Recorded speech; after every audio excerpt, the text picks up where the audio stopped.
As you have been informed, my name is Stanley Marenge.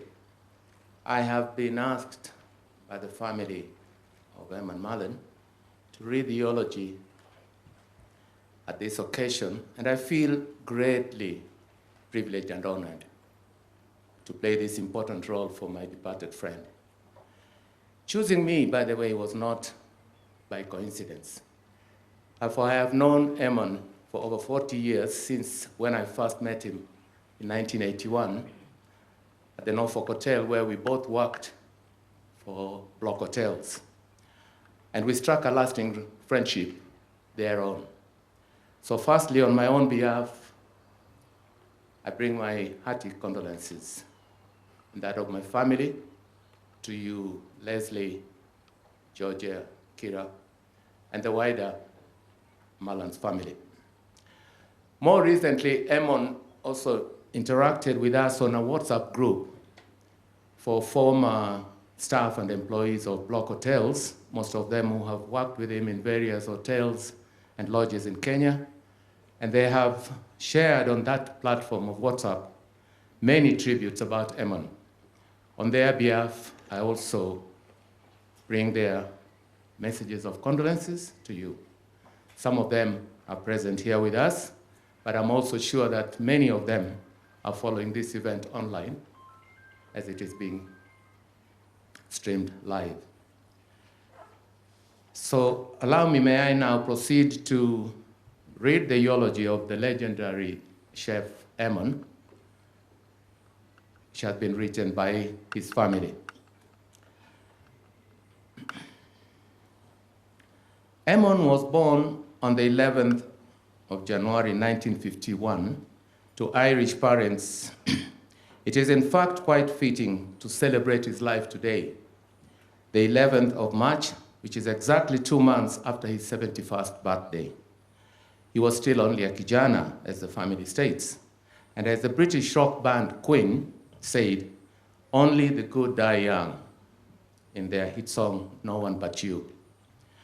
As he has mentioned in chapter 3 of his book entitled Food for the Famous, and I quote, "Sitting in my sun-filled garden, overlooking the vale where African cattle graze, crested cranes nest and ibis blare. I reminisce about how I got here." He wondered how a poor kid born in London ended up in this beautiful country called Kenya. And as Roger Whittaker sang, "My land is Kenya," despite his Irish blood and English upbringing, Eamon was a true Kenyan. Born in Middlesex Hospital to parents Anne Kennelly from Galway and Joseph Mullan of Londonderry, let us pause for a quick story, and let's be honest. This wouldn't be a fitting eulogy for Eamon without adding the odd story. Eamon's father was called Joe. However, on the way to the christening, his parents could not remember if they had chosen to name him Joseph Leo or Leo Joseph. They decided he be called Leo Joseph. Ironically, he was always known as Joe. Seems like humor, obviously, was in the Mullan DNA. Mr. Mullan Sr., and in this case, it might be easier to call him so to avoid the above-mentioned confusion. Mr. Mullan Sr. was by trade a painter and decorator. In those days, it was hard to source materials. However, he had the Mullan gift of the gab, and miraculously, materials found their way into his possession. He set up with a gang of other Irish guys who work in the upmarket area of northwest London. All work carried out was paid for in cash. Eamon's early years began in Kilburn, London, where he attended a private school with his older sister, Valerie, who has traveled all the way from the UK and is with us here today with her dear husband, Bill. However, the luxuries soon ended when the taxman finally caught up with Mr. Mullan Sr. The family then moved to Corby in Northamptonshire to start their next chapter. Eamon attended a Catholic school where Mass was compulsory every Thursday, which he claimed became a pain as he got older. At the age of 8, he approached the priest of his church about becoming an altar boy. The priest informed him that there was no vacancies and to return the following year. He never did. And from that day on, he lost any interest in the Catholic Church. He had many friends from an early age who remained lifelong friends, whom he visited on his trips to England and who in turn visited Eamon and his family in Kenya. One of his former classmates became a police officer who has been known to arrest some of their other classmates. As was a theme in Eamon's life, his friends were always loyal to him. He moved to a comprehensive school where he did well, but became restless and started to question the nuns. Apparently, the nuns favored the kids who gave the answers they wanted to hear. But as we all know, this was not Eamon's style. He disliked people without a backbone and was the first student in the school to receive 6 strokes of the cane. At the tender age of 13, he started his first job as a newspaper delivery boy for a newspaper run by a Scottish guy called Davy. 2 years on, he was the head paper boy. Davy cheated customers by selling old magazines, which is when Eamon decided to get in on the action. Never one to miss a trick. School was never a pastime enjoyed by Eamon. After getting into trouble and being told by the nuns that he would end up in jail, and despite being a Catholic, Eamon was not religious. His family recently received a tribute from a former Block Hotel secretary, which is too funny not to share, and epitomized Eamon's view on this, and I quote, "He used to abuse me when I would share Christ with him."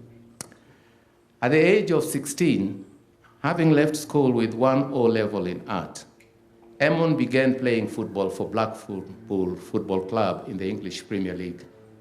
During this time, he was living in a boarding house where curfew was 10:30 p.m. Eamon saw this as a challenge and would leave his bedroom window open and climb up the drain pipe after a night out. Sadly, for the football industry, but to the gain of culinary industry, his luck ran out when Blackpool's manager suspended him for 3 months for disobeying the rules. Heading home to the wrath of his father, his future looked bleak with only 1 O-level to his name. This is when fortune gave him a helping hand. And maybe fortune knew that one helping hand to him would be extended to thousands during his lifetime. As luck would have it, Eamon bumped into an old friend who was a chef. The lure of his job was that accommodation was included, and bang, Eamon was sold. In 1967, he started a 4-year apprenticeship at the Welcome Hotel in Stratford-upon-Avon, which was part of the British Transport Hotel Group. His first role was as a commis chef with no knowledge about cooking, but armed with Mrs. Beaton's cookbook, kindly provided by his older sister, Valerie. His first shift started at 5:10 p.m. and was the hardest part of his life, being made to peel a crate of apples. And by the end of the day, his wrists hurt so badly, and he thought he would never cope in the kitchen. But in the true Eamon style, he did not let that set him back. The head chef was Tom Brewer, who was a role model for Eamon. He was old school and did not stand any nonsense, and discipline was paramount in the kitchen. I'm sure that all of Eamon's chefs are inwardly smiling, knowing that this was exactly the same style Eamon used in the kitchens. Tom Brewer later became a very good friend of Eamon's. During his time there, he enrolled in the South Warwickshire College for further education to undertake various city and guilds qualifications on day release courses, which in Eamon's words, he did not find difficult. The principal, Mr. Payton, took a shine to Eamon, and often when teaching staff were absent, he instructed Eamon to conduct the classes. This was before Eamon had even finished his apprenticeship at the Welcome Hotel and studies at the Said College. During this time, Eamon was also playing football for Alveston's first team in the Stratford Premier League. He was also making friends and learning lessons that would last a lifetime. Glenn Hills, a dedicated pastry chef and a father figure to Eamon, taught him about the pastry department. Many chefs then and now are not keen to learn about this side of the kitchen, but with his hunger for learning, Eamon became a great pastry chef. Eamon entered his first cooking competition at the age of 17. He won 2 gold medals and 1 silver medal. He worked through the nights for this not to interfere with his day job. Once an executive head chef himself, he actively encouraged his chefs to enter competitions and would allow them time during the day to practice dishes. At the age of 19, Eamon won the Midlands Junior Chef Competition and entered the Chef of the Year competition at Hotel Olympia in Alscott Square in London. He came third, but family believed that he should have won, as did one of the other judges who was overruled. He appreciated the judge's constructive feedback, but despite this, and in true Eamon style, he returned the medal and possibly uttered some colorful language. Another monumental occurrence at the age of 19 was the meeting of his future wife, partner of 53 years, and his loyal cheerleader, Leslie. After 4 years, the apprenticeship was over. Eamon was offered positions in England, but his dream was to ply his trade in France. The Negresque Hotel in Nice was the one hotel that interested him the most. Having rejected him twice already for not speaking French, he tried his luck 1/3 time, and with the luck of the Irish on his side and a little white lie, he became the first British chef to work in the kitchen. Sadly, once his lack of knowledge of the French language became known to the manager and chef, he was asked to leave immediately. However, Eamon, being Eamon, reported on duty the next morning at 7 a.m. This was the start of a tough 7 months of 15-hour days and weeks without a day off. He was soon known as L'Anglaise, which indicated that he had been accepted into the kitchen. After the summer season at the Negresco came to an end, Eamon headed back to the Welcome, a decision he instantly regretted as he felt the hotel was stagnant and not moving in the direction he would have liked. Chefs who know Eamon will know that he was always ahead of time. In 1973, Eamon and Leslie packed their bags, headed to Scotland for a summer season at Glen Eagles Hotel. Glen Eagles is famous for the glorious 12th, which is the start of the shooting season for red grouse. Green around the ears, but keen to enhance his knowledge, Eamon learned very quickly on his 4th day how to skin a deer. When 2 dubious characters quickly on his 4th day, 2 dubious characters brought the deer into the kitchen, still dripping in blood. Being the only one in the kitchen, he had no choice but to give it a go. Paul Rogerson, the sous chef at the time, later wrote in his book that it was the greatest kitchen brigade he had ever worked with, and Eamon agreed. The team was young, eager to learn, and pushed to their limits, right up Eamon Street. When Glen Eagles closed for winter, Eamon and Leslie were on their next adventure, this time to Germany. A little side note here, before his departure, the head chef of Glen Eagles, Cameron Stewart, formed a club called Chef of Chefs for those who had completed the season. And it is no surprise that Emon was part of this, and he was very honored to be part of this prestigious group. Having been handpicked to work at the Frankfurterhof in Frankfurt, he was promoted 3 times during his 5 months there. The kitchen was a tough kitchen and too regimented for Emon.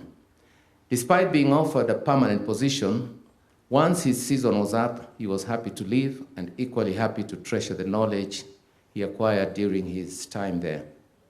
Despite many job offers, including one to be sous chef at the Caledonian Hotel in Edinburgh, Emon was determined to return to France.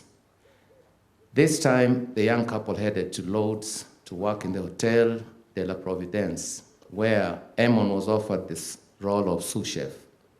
In his own words, he was running the place, as the head chef, or as Emon called him, Fatso, was inept. Emon realized that he wanted to grow, learn, and be respected in his profession, a realization that, due to hard work and dedication, came true. Again, despite being offered a job at Claridge's in London, Emon's journey took him to the warmer climate of Jamaica as sous chef at the Round Hill Hotel in Montego Bay. The kitchen brigade there was unlike any he had worked with before, and he certainly had his work cut out. He stated about the chefs and kitchen staff, "They were no great sheikhs, but were fantastic characters," he said. This fitted Emon's style to a T. Emon was known to hire for character and not talent. The head chef would often stroll into the kitchen at 10 a.m., leaving Emon to create the menus and run the kitchen, while at the tender age of 23, he thoroughly enjoyed the Caribbean life. Once this season ended, the next chapter of his life would be the one to take him to his beloved country that he would forever call home, Kenya. The luck of the Irish was again on his side, and he was in the right place at the right time. When, upon his return to England from Jamaica, he walked into an agency and was told, "I have just the job for you in Nairobi, Kenya." This was certainly a fateful moment in his life. Emon and Leslie were to relocate in the next 2 weeks and were married within 10 days and arrived in Kenya for a 1-year contract. They decided to call this 1 year their honeymoon. Not many people can say their honeymoon lasted 47 years. However, he resigned after 3 days because the salary stated in his contract upon arrival was different to the one he had been promised initially. Again, Emon put up a fight, and it was rectified. Tony Elliott, the general manager at the New Stanley Hotel then, stated, and I quote, "You had bloody better be worth it." That was Tony Elliott, I think, for those who remember Tony Elliott. And guess what? Emon definitely proved this and more. So started a new era for Kenya. Emon undertook various roles in Nairobi, starting off as the sous chef at the New Stanley Grill Room, and then setting up the famous Bacchus Club, before being persuaded to take on the role of executive chef of the Norfolk Hotel.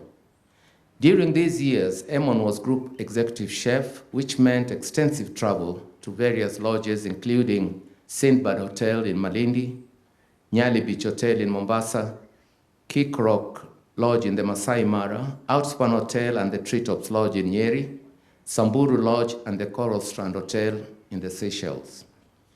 During the 1980s, the Ibis Grill was voted 3rd out of the top 10 restaurants worldwide by the magazine Condé Nast. Despite his professional achievements, it was clear that the arrival of his 2 daughters were his greatest moments.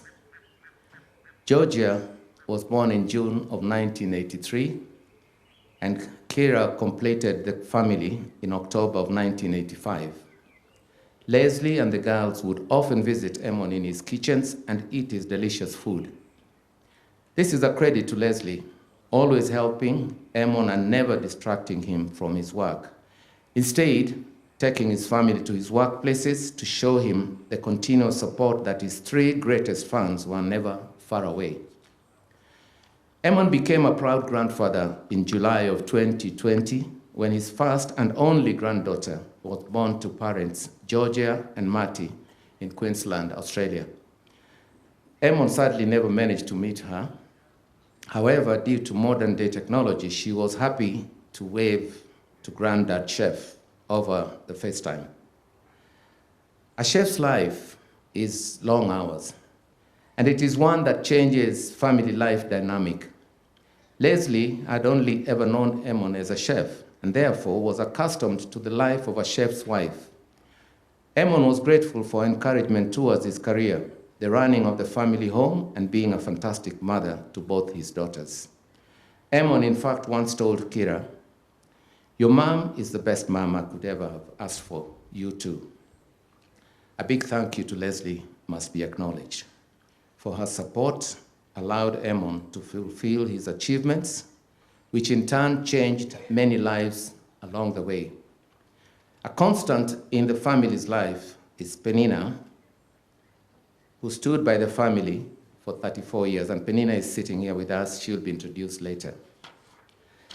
Despite cooking for the many famous people in his time, in 1983, he was bestowed the great honor of cooking for Her Majesty Queen Elizabeth II. He cooked for many royals and famous celebrities thereafter. However, being photographed and appearing on the front page of the Standard newspaper with Her Majesty was not only a testament to the caliber of Chef Emon, but it was also a proud moment for him personally. When Block Hotels was sold to the Lonro Group, Emon continued his role as group chef, executive chef, and he often traveled upcountry to oversee work at the Aberdare Country Club, the Ark, and Mount Kenya Safari Club. His family would often join him for weekends in order to spend as much time as possible with him. Mount Kenya was their farm favorite due to the animal orphanage where they had made a farm friend with Max the chimpanzee. Again, despite many challenges and setbacks, Emon continued to grow in the industry, but ensured he was never left behind. Continuous travel to further his knowledge was undertaken to establishments such as the Ritz in London, Mandarin Oriental in Bangkok, and Raffles in Singapore, amongst many others. He even approached Mr. Wang of Wang Restaurant, which was a street kitchen restaurant, but also the best Chinese restaurant in Singapore, to ask if he could spend 2 days learning in his kitchen. Austere Mr. Wang thought that this crazy Irishman was not all there, but agreed. After 2 hard days, Emon left, having been accepted into the kitchen. It was a success, as according to his daughter Kira, his youngest daughter, he made the best Chinese food she has ever tasted. Emon resigned from Block Hotels 3 times, however, was persuaded to stay each time. Deep down, Emon was relieved, as he never wanted to really leave Kenya, the one and only country he truly felt at home in. Block Hotels was the one company he truly enjoyed working for. Emon was a man of his word, and the Block family shared the same value. This went a long way for Emon, and he remained firm friends with the family even after the company was sold. If you have read his book or his autobiography, you will agree that everything he achieved was phenomenal. He was a one-man band, and during the Lonro Hotels and Metropolitan years, he had no backing from management or funding for his kitchen equipment, and all chefs were made to buy their own uniforms. But despite all this, he wanted to do what he did best, and that was to serve restaurant guests with meals they would talk about for many years to come, which they certainly do. Emon spent his last working years at the Fairview Hotel, where he continued to do what he did best, transforming any hotel into a top-class establishment. Wherever Emon went, the crowds would follow. He was a bit of a trendsetter, excuse me, beg your pardon. This was not due to luck, but due to sheer dedication, hard work, talent, and passion. Eamon did not simply cook beautiful meals. He created magical works of art and tantalizing experiences. What Eamon did not know about cooking was not worth knowing. In his 47 years in Kenya and 55 years in the culinary industry, he transformed taste buds, changed lives, and was a breath of fresh air to all kitchens he worked in. He forgot more about cooking than most chefs of today know. Eamon's passion was training and mentoring youngsters, especially young Kenyans, to give them a helping hand and a chance in life. His love was cooking, but selflessly helping people was what really put the fire in his belly. The Mullan's boys, as they like to call themselves, are working around the globe, impacting the culinary scene, and I'm sure bringing their cheeky charm to the kitchen, just as their mentor did. Eamon single-handedly put Kenya on the culinary roadmap, gained respect from his peers and chefs, and was a well-loved and respected member of his community. His love for cooking and mentoring the young continued well into his retirement. He was constantly wanting to learn and eager to share his knowledge. He believed that the only payment needed was for his chefs to keep passing the lessons down the line. With no pun intended, his life was truly one of service. Eamon was unique, and even after his departure, the culinary industry is still learning from him through his chefs, who have set up training courses and are keeping their promise to never let his legacy fade away. He was funny, kind, generous, compassionate, and always had time for people. There was always time for a story, a delicious meal, and as his chefs and family will testify, always time for advice to be given. What a character he was. One of a kind, completely irreplaceable, and a true old-school modern-day hero. He touched so many lives and will be missed by so many, none more so than Leslie, Georgia, and Kira. Eamon's presence will be missed, but what a legacy he leaves behind. He most certainly made this world a better place, without a shadow of doubt. He was a rare chef of chefs. I will leave you with a question to reflect on by the late Martin Luther King, which in Eamon's life, the answer is self-explanatory. And I quote, "Life's most persistent and urgent question is, what are you doing for others? Fare thee well till we meet again." Thank you.